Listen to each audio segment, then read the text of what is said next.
For the record, Your Honor, this video may contain opinions and speculations. Everything discussed has been reported in media and print.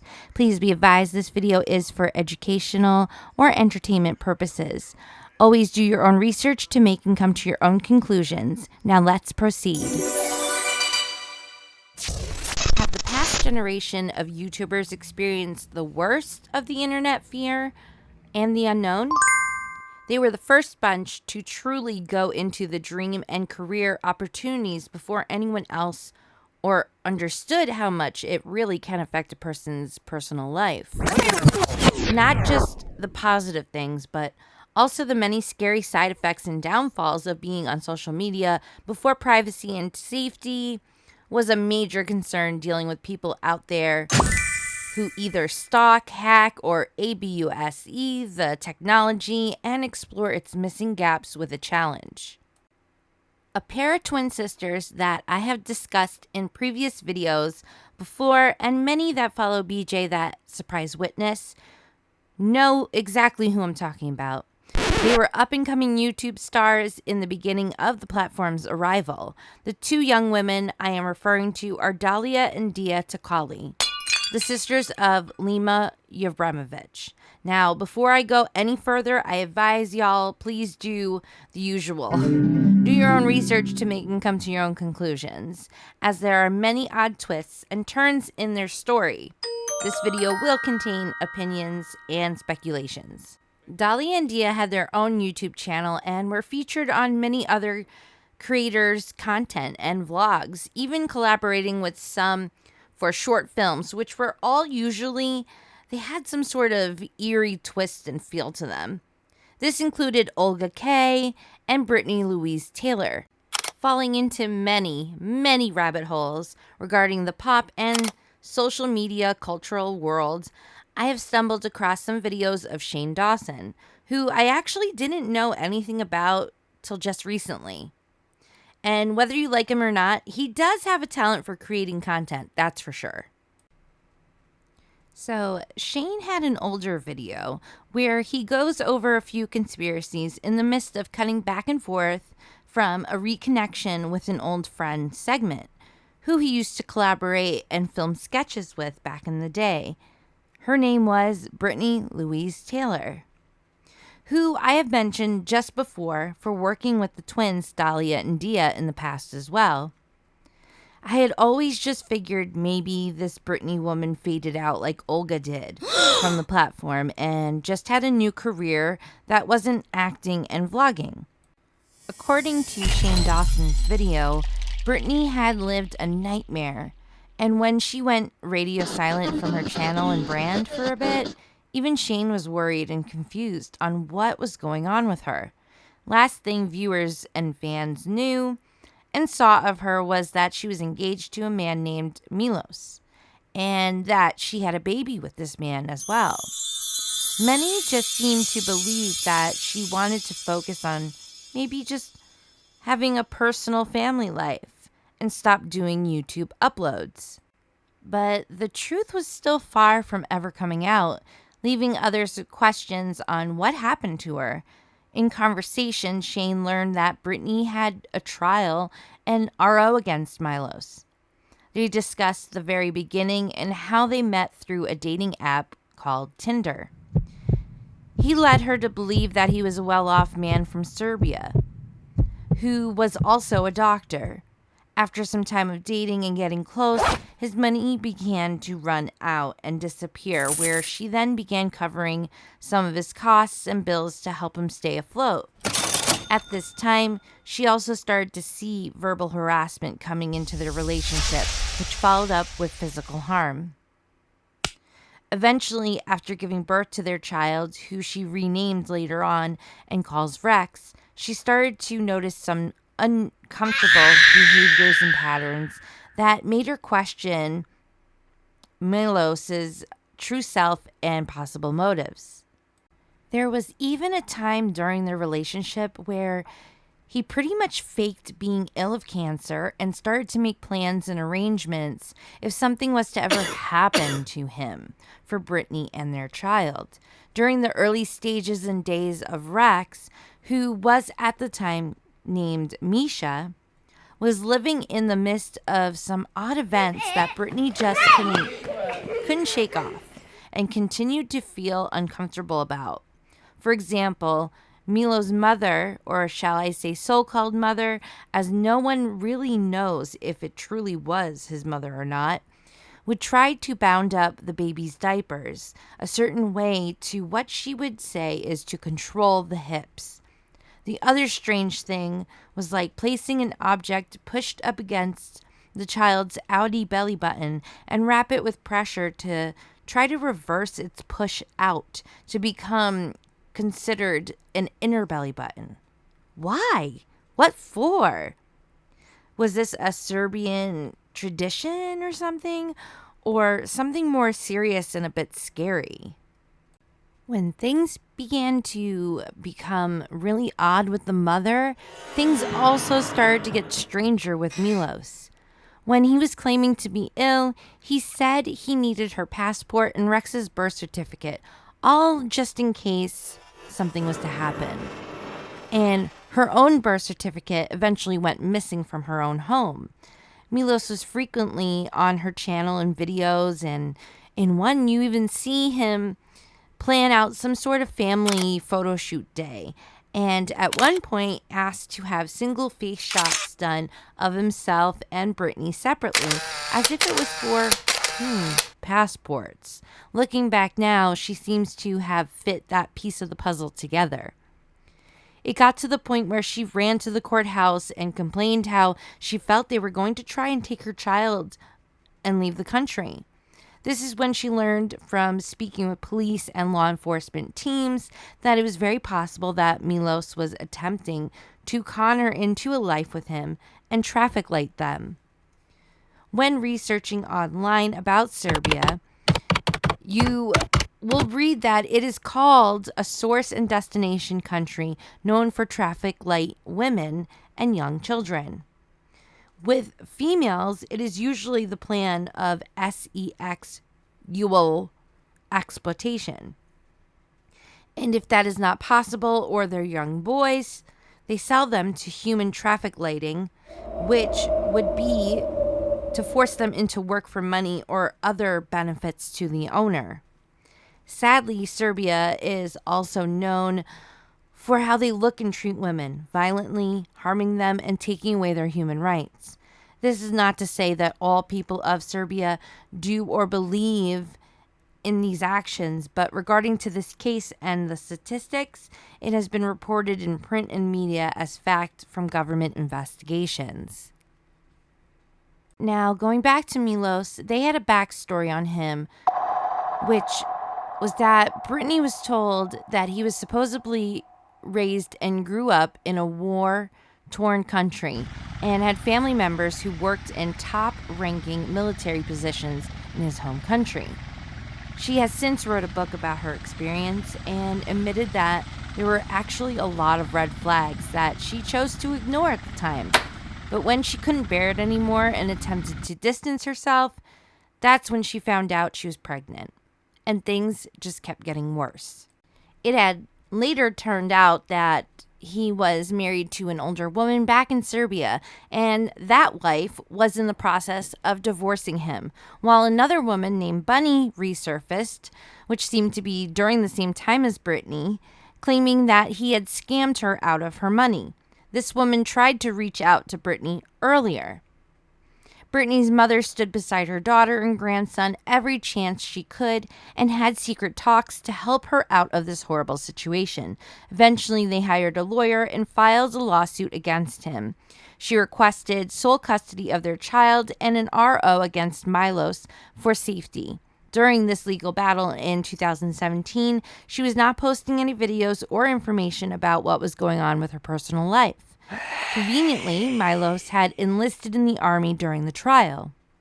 It had been believed by some of Milos' lawyer was attempting to prolong the trial beyond his training period so it would end in a mistrial.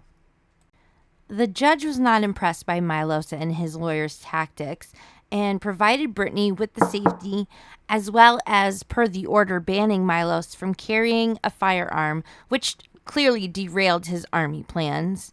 Since the trial and court events concluded, Milos has not demanded or requested any visitation or even seen Rex. The reason Brittani says she decided to write the book was because she actually enjoyed her YouTube career before all this. And well, all the rumors and gossip was more harmful as the years gone on about her disappearance and absence online. She wanted to turn her survival experience into a book that others who were scared can relate to, and others to become aware of the signs. Her book is called A Sucky Love Story Overcoming Unhappily Ever After. She has since moved forward and moved on from just making funny skits and vlogs. She also writes articles for magazines and online media outlets. In 2018, she published the article, How Losing My Virginity Lost Me More Than I Could Ever Imagined, where Brittani deep dived into her personal secrets prior to the scary situation she had fallen into. She dove right into the honest truth that she was not sexually active like some people may have thought, since she was YouTube famous at the time, but she was quirky, nerdy, and well, harmless, and that seemed to catch Milo's attention. She expressed what she felt and went through with that relationship and how now she can see how it all crumbled. If you are interested in reading that article, I have placed the link in the description below under sources. This was the article she wrote for Thought Catalog. Brittani had seemed to publish a lot and did a lot of writing during 2018, which I'm sure was helpful for her to start to heal. And she wanted to make it clear she was sending out a message to young women looking for love or happened to just apparently find it when they weren't looking. But to check, is it too good to be true? Helping others see the signs and red flags of a possible toxic relationship or false fantasy of a happy family life, she wrote for Yahoo Life under the health section, titled 8 Signs You're in a Relationship with a Psychopath, from a woman who almost married one. 8 Signs You're in a Relationship with a Psychopath, from a woman who almost married one. Brittani Louise Taylor. Sorry, girl. Louise Taylor. This isn't the kind of article you write every day, but I do have some firsthand experience dating and mostly almost marrying a psychopath. We met on Tinder. It wasn't love at first swipe for me, but it definitely seemed to be for him. In our whirlwind romance, I was pregnant within a year, engaged and house shopping, yet my life was far from a fairy tale. It took me almost 2 years to stop buying into the lies and realize that pretty much my entire relationship was built on falsehoods. I'm here to warn you as best as I can because I wouldn't wish the heartache and terror I experienced on my worst enemy. If you believe the statistics, 3.8 of humans meet the diagnostic criteria for a psychopath or antisocial personality disorder, which is a mental health diagnosis characterized by deception as well as a lack of empathy and conscience. Psychopathy may exist on a spectrum, but that doesn't necessarily make a psychopath any less dangerous. Here are the signs to look out for that I wish I had paid more attention to. They have extreme charisma. Psychopaths are usually extremely self-assured and charismatic. They truly believe that they are better looking and more talented and thus entitled to anything and everything life has to offer. With my ex, there was no reflective surface that he didn't like and no person he couldn't charm. I would watch him interact with perfect strangers, and within minutes, they would exchange and want numbers or sit and bask in his presence. That kind of extreme confidence is seductive. They move fast in a relationship. On your second date with a psychopath, they could already be talking about marriage. In a few weeks, they might be suggesting you move in together. Within a month, they could be professing their undying love and dreams for your shared future. They paint the perfect quality picture of life, what it could be with them, and you soak up every delicious fantasy. My man treated our relationship like a puzzle, and he changed the pieces of himself until they fit what I was looking for. In retrospect, I think he just really needed a place to stay and 3 meals a day. But he also needed me to drop my guard and open up my wallet. They tell lies upon lies. Psychopaths lie as easy as they breathe. My ex was a master wordsmith and actor. I would need 1,000 pages to go into every falsehood he uttered. But here is an example. When we had been dating for 7 months, a woman contacted me via email with a short note and screenshots of text messages of their conversations, photos of them together, and even his dog. Guess who I believed? He already had the perfect excuses that negated her claims. Deep down, I knew that she was telling the truth, but he was that good. They don't want to share you. The deeper I fell into love and into our relationship, the farther I pulled from other close relationships. He would pout when I would go to lunch with a girlfriend, couldn't stand any of my guy friends, whether they were gay or straight, and eventually tried to sever my close family ties as well. Psychopaths are paranoid. They don't want anyone catching on to their games, and they often express possessive traits. It's almost as if they are thinking that you are a toy that they don't want to share or have anyone else play with. You belong to them. They use guilt trips. Whenever my ex wanted something from me, he would use some sob story to get what he desired. He was sick of teaching tennis lessons, so he kept complaining to me that he didn't have any free time to study for his medical board exams. That's right, my ex was a maybe doctor. He played my heartstrings with expertise, and before I knew it, I was paying all the bills, so he had time to study. But really, he was sunbathing, working out, and playing tennis. Anytime I would question his lack of motivation, he would verbally abuse me, which brings me to my next warning sign. They're verbal or physically abusive. The other emotion psychopaths do feel is anger, or more often than not, rage. And for my experience, they enjoy the release. Let me tell you, it wasn't fun to be a human punching bag. One fight at a time, my ex manipulated and broke me until he had remolded me into the docile, yes, female that he wanted. Yes, I will have sex anytime you want. Yes, I will stay up all night talking to you when I am exhausted. Yes, I will eat at that restaurant, even though nothing on that menu looks appealing. I was taught to watch his facial expressions and moods and stay in line unless I wanted to be screamed at for hours, even though I was paying all those bills. They take pleasure in others' misfortune. You know how you watch a video on YouTube of someone falling off a bike and getting hurt and you cringe, ouch, they broke their arm, poor thing. You see, a psychopath probably thought that very same video was funny. Nothing scared my ex. No one, no matter how dark or twisted the horror movie or how convoluted the contents. I remember clearly a video he showed me on a foreign website that bordered on child abuse, and he thought it was hilarious. The look of bafflement on his face when I burst into tears still leaves me a stain on my conscience. They court danger. Psychopaths are reckless. They are not one to turn down a dare or play by the rules.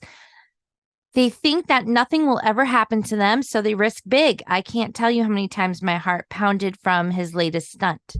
On New Year's Eve last year, this was in 2018, we were in San Diego driving to a dinner reservation. It didn't matter that the speed limit was 65. He was going 90 because we were going to be late.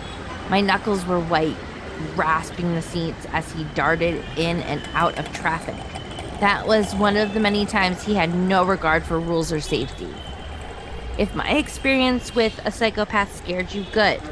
It is a beautiful but dangerous world out there, and we have to guard our hearts and with a calculated ferocity.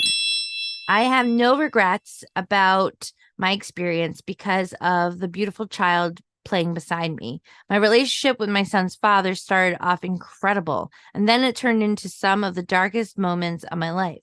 But I found the light and my voice. I have chosen to use my pain to spread awareness.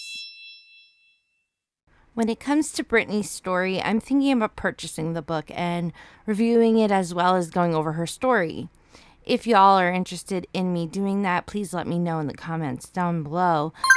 Now, I bring this case up and situation because what are the odds that she worked with Dahlia and Dia in the past? And most of us know Dahlia and Dia sadly may have gone down a horrible path as well due to the scary world of being a public figure, actress, or someone striving eager for fame to be a star. Twins Dahlia and Dia have questionably made headlines with many stories and speculations about them over the past couple of years on the internet. In my opinion, their rediscovery on YouTube all comes down to their sister Lima's fault. Like her sisters, she wanted to be a public figure, but more about in the money-making fulfillment rather than straight up fame and just being a star innocently like the two twins did. We can argue and go into the topics of discussion whether they were purposely used as test dummies for virtual reality series and fantasies, leading to human traffic lighting and or sex traffic lighting. One thing remains. The last couple of years, the girls have deteriorated and have clearly suffered from some sort of trauma and PTSD. Did internet YouTube fame put them in this direction, or did the greed of others, just like Britney Spears' story of money and fame, did their own family plot against them? Believe it or not, there is happiness and sadness coexisting every day in the world at the same time. There is good and evil playing out in disagreements everywhere simultaneously. Is it really that far-fetched to think and realize that there is such negative energy in this world that loved ones could, out of nowhere, see and seize opportunity for money by going against their own family and others? It's a tale as old as time. When there is jealousy or power-hungry people in this world, there is always a chance for evil to stir the pot and take away innocence. That is simply why, when there is a decision to be made, it's easy. Always be truthful, honest, and with respect. Choose to do right. Be kind over the choice and option of causing hurt or any pain to another. Do you think there's a whole nother layer beyond our sight and research on this? Do you think there are some bad things going on influenced by elitists who just simply don't give a fuck about anyone who is not their own flesh and blood, who only care about their money and or their family legacy? Powerful people out there that would do anything to make themselves either wealthy rich or in their own narcissistic way mentally rich? Tell me what you think in the comments down below. Is there a connection? I'll see you in a new video soon. I'm Leenda, and that's for the record, Your Honor.